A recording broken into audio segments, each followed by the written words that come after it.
What would make this an especially useful conversation for you today?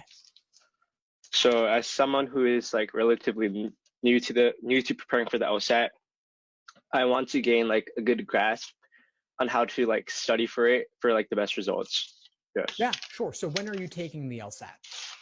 I'll probably take it around my junior year of college. So in like a year or so. Okay, and you want to start studying soon? So that was actually one of my questions. So I was wondering like around how much time should I spend studying for the LSAT? Like how much time before the test should I like start studying for it? Yeah, sure. So what's your goal score? My goal score will be around just the best score I could get. So in the 160s, 170s. Okay, and where do you want to go to law school? I don't have like a specific law school in mind, but I do want to get into top 25 or top 15 law schools. Okay. The reason I ask is that it's important to have the goal in mind so that we have a sense of how much you need to invest in the process.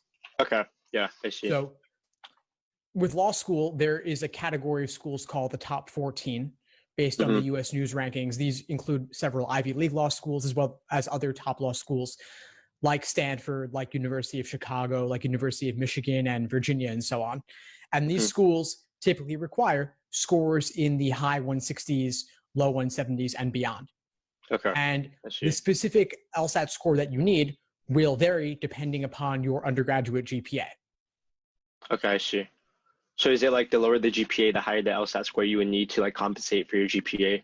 Exactly. Okay, I see. Regardless, if you want to go to a top school, you want to get the highest possible LSAT score. And so I'm glad that you reached out to me now because that gives you maximal time to invest in the process and achieve the best results possible. I find that the students who do best on the LSAT typically spend at least 5 to 6 months in order to reach their fullest potential. But the more you put in, the more you'll get out. I don't think that you need to study every single day over the course of an entire year, but it's not too early to start thinking about what your prep might look like. So I'm glad that you reached out about that. Of course, we can talk about a plan. Okay. So do you think I should like start studying a little bit from now on and like start maybe like once a week till I take the LSAT, or do you think I should like start studying maybe like 6 months before the LSAT and just like study every single day, like 3 hours a day? Sure. So I would start a little bit now and then ramp it up as you get closer to the LSAT. But I understand, of course, that you may have competing obligations in the meantime. So I wouldn't want you to study for the LSAT at the expense of your GPA right now if you have a full course load. So let me ask you this. What's your course load like and what are your other obligations like? As of now, my schedule is pretty tight. So I don't think I have like a lot of time to study for the LSAT, but I'm trying to drop a couple of things next year. So maybe that would be a good time to start studying more for the LSAT. So yeah. That sounds reasonable to me. Now, what about the summer? What are your plans for the summer? I don't have a full plan for the whole summer, but I do have some stuff that I want to attend for like a month. So I do have some time in the summer to study for the LSAT. Good. Okay. So I would suggest that you try to keep your summer as light as possible, since presumably you won't be doing any college classes then, and you can focus a lot of your summer on LSAT prep, and then you could take the LSAT in the late fall or in the winter. Okay, I see. And I was wondering like how many times should you like take the LSAT? Is there like a specific number of times that people do like the best on, or? So most people, in my experience, retake. Okay. Now, you don't need to retake. Of course, it would be ideal if you took it once and got a 180, right? That would be, there's nothing better than that really from an admissions perspective, unless maybe you got 2 180s or 3 180s, but there's actually a limit on students who have gotten that score. You can't take it again. Okay. I would say aim to take it only once. Okay. Keep in mind that if you achieve at or below your prep test average, it might not hurt to retake it. In fact, it would not hurt to retake it because law schools do not average multiple scores. They only take the highest. So let's say that your average and the score that you deserve to get that reflected your true aptitude was a 170. That's obviously fantastic. You could apply with that and potentially be okay, depending on your GPA. But there's a score band or margin of error of 3.5 points on each end, which means that if you deserve a 170, one day you might get a 170. The next day, you might get a 173 or 174. And even if you don't truly deserve that 173 or 174, let's say you got lucky or the test played to your strengths or what have you, you get to apply with a 174. That's awesome. Obviously, that opens far more doors than a 170 would. So unless you score above your average, there's really no reason not to retake from my perspective. I see. Also, do prep tests tend to correlate to like prep test scores? Do they like translate to like real test scores? Are they like similar, or is there like a big difference usually? So they should be relatively similar. Okay. Sometimes they aren't though, and there's a couple of reasons for that. Your test day performance could be better than your average prep test score if you perform really well under pressure, if you get lucky, if you get into your flow state, if adrenaline tends to help you. That could be fantastic. What happens a lot though is that test day performance actually is lower than your prep test average. And that happens when students do not properly simulate test day conditions, or if they suffer from nerves and anxiety. And so I would want you to take your practice test under as realistic test day conditions as possible. And if you are someone who has issues with nerves and anxiety, I would want you to take steps to recognize that as early as possible so that you can better take steps to mitigate that. Okay. And also, like, what are like some of the best study methods to study for the LSAT? Yeah, sure. So what I recommend is a 5-step approach that I call the LASER approach to LSAT studying. LASER is an acronym that stands for learning, accuracy, sections, exams, and review. Most students just jump right into step 4, the exams. They do exam after exam. They measure their results, sometimes obsessively, and then they're happy or sad about however they did, and they move on looking for the next dopamine hit to see, what am I going to get this time? In reality, you should take a step back. Learning is the first step. That's doing foundational material, reading textbook chapters, watching foundational video lessons, covering the basics. Because you have to learn about what you're going to be doing before you do it. The next step is accuracy, which is doing questions by type. So maybe you do several ordering games in a row. Maybe you do several must be true logical reasoning questions in a row to get a better sense of the proper perspective from which to view that question type. Then S is for sections, doing individual timed 35-minute sections to work on your pacing. E is for exams and endurance, which is doing full-length 5-section exams to properly simulate test day conditions. And then R is for review, which is often neglected, but really important to help you spot your weak areas and learn from your mistakes.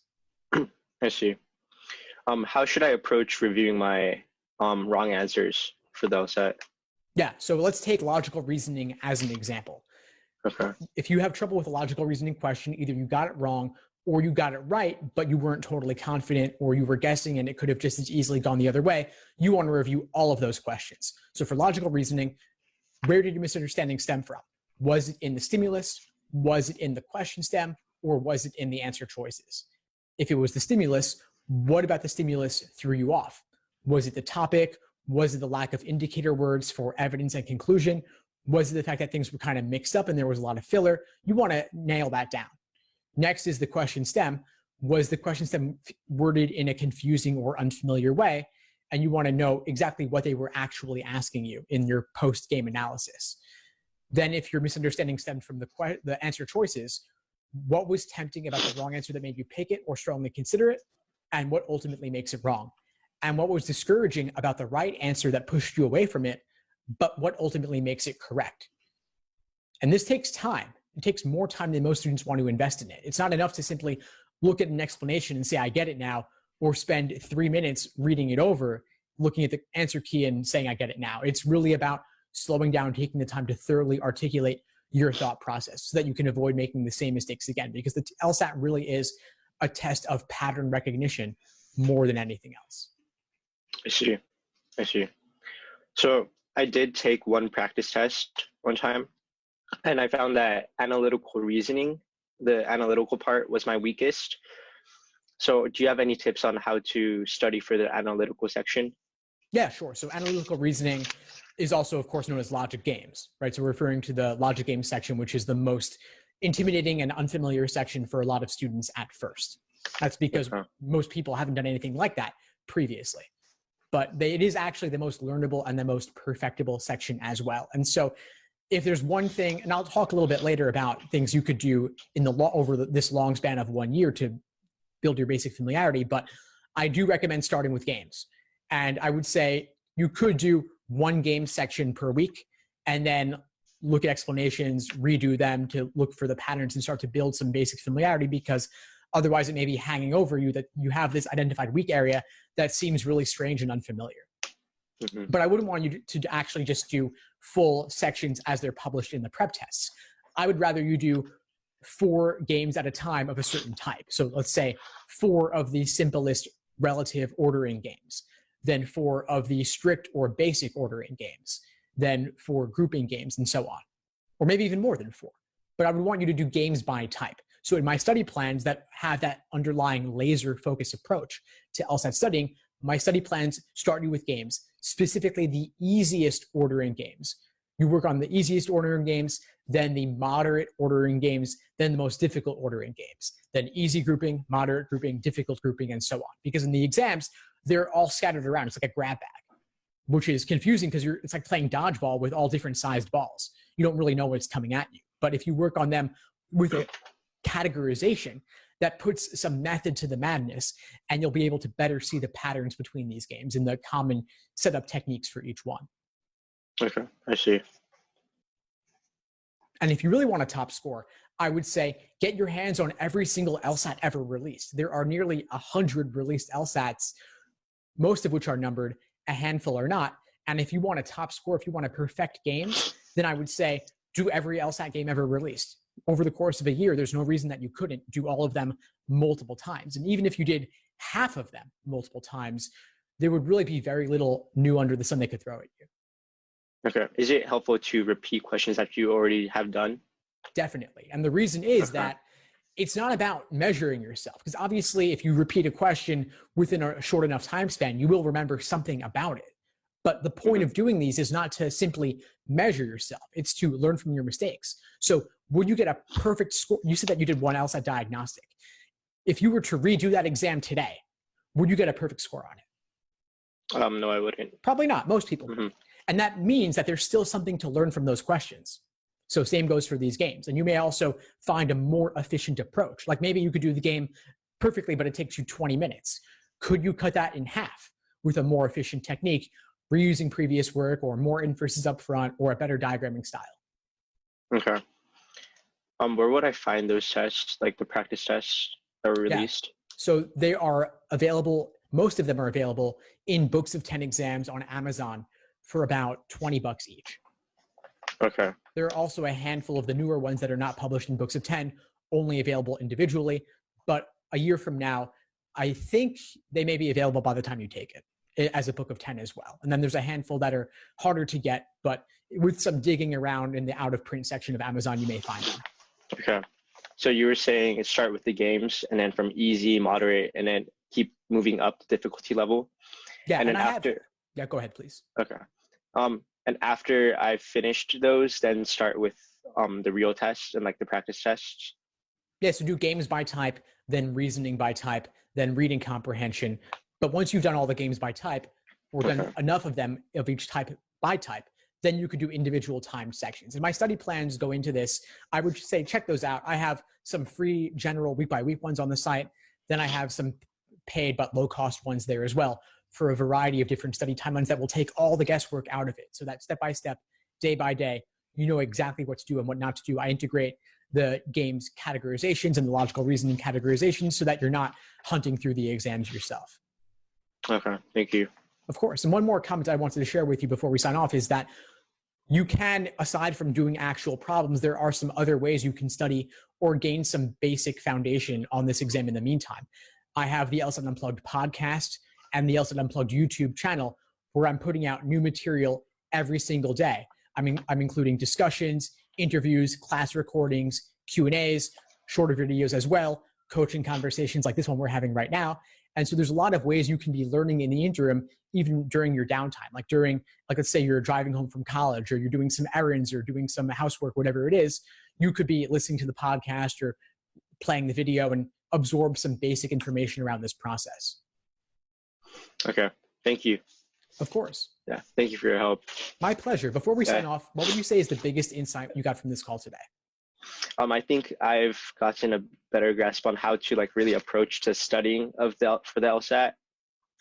So like I learned that I should start with games first, then the practice test. So that would be one example. So yeah, I think I've gotten a better grasp on how to study for it. Glad to hear. Well, please keep in touch and let me know if you need anything at all as you move forward. All right. Thank you. Thanks for tuning into the show. Please subscribe if you haven't done so already to be notified of new episodes as I release them. And feel free to reach out if you need anything at all as you move forward with your prep. I'm happy to help however I can. In the meantime, I'll wish you all the best and take care.